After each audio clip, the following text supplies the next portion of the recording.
Meantime, NewsNation confirming now reports that the gunman was on law enforcement's radar much earlier than we thought before the shooting, but managed to stay a step ahead of the Secret Service, confirming that story from the New York Times.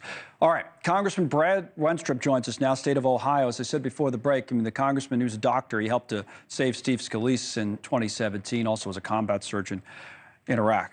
Welcome to the show, Congressman. We actually started by this hour announcing there's this new bipartisan task force that's just been announced to look into the Trump assassination attempt. Jason Crow's part of that. Ranking member is just out. This is a look at the task force itself and who's on it from both parties, Republicans in red, Dems in blue at the bottom. Crow is out with a social media post that has a statement on it. So if we can put that up, we'll look at that. And there's another. This is from Crow. Political violence, no place in our democracy, period. Must be united in the belief as Americans, not as Republicans or Democrats.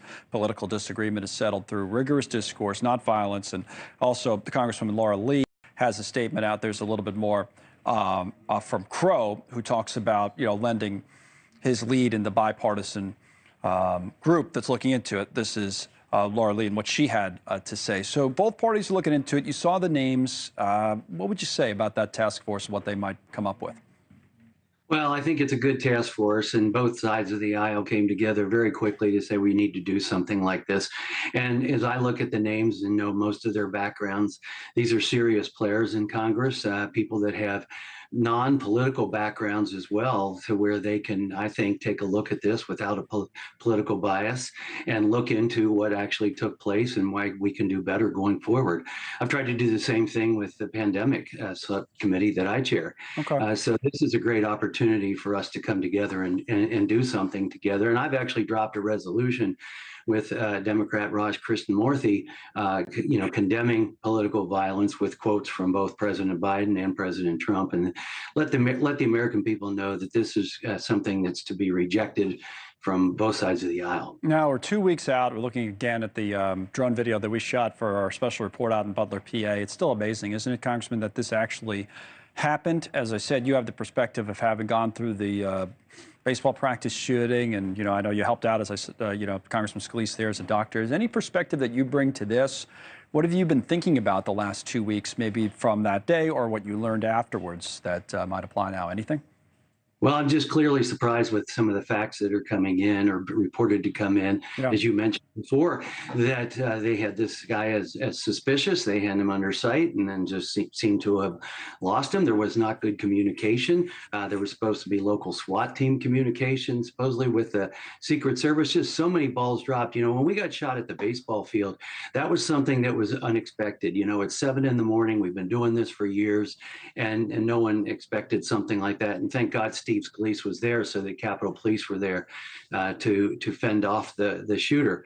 And but in this case, this is nothing new. When a president or former president is especially doing a political rally, all things need to be covered. And the fact that you saw people trying to tell and alert police that there was somebody on a roof within a distance that's very easy to reach, in this case, the former president, it's really kind of unbelievable that this would be allowed to happen. That you don't take the time to stand in front of the spot where the president's going to be and see all the possible actions that could take place, right, and do that ahead of time. It's really unbelievable. But for now we know from these texts and things that first we thought it was maybe an hour that someone saw the guy looked suspicious, texted somebody about it. It was 90 minutes now, it turns out.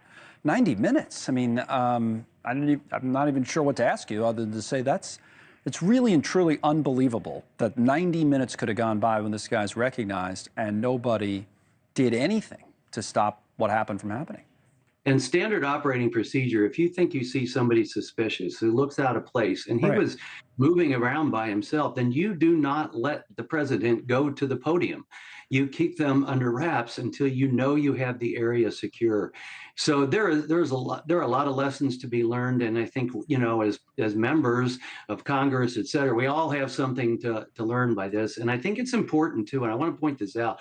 I think it's important that it's not an investigation from within. There needs to be an investigation by Congress that oversees the agencies that are involved here, because too often when agencies just investigate themselves, nothing really changes. And we've got to do this and make some changes, possibly with legislation. Truly independent investigation. Thanks so much for watching. Just go to joinnn.com to find NewsNation on your television provider. And don't forget to click the red subscribe button below to get more of NewsNation's fact-driven, unbiased coverage.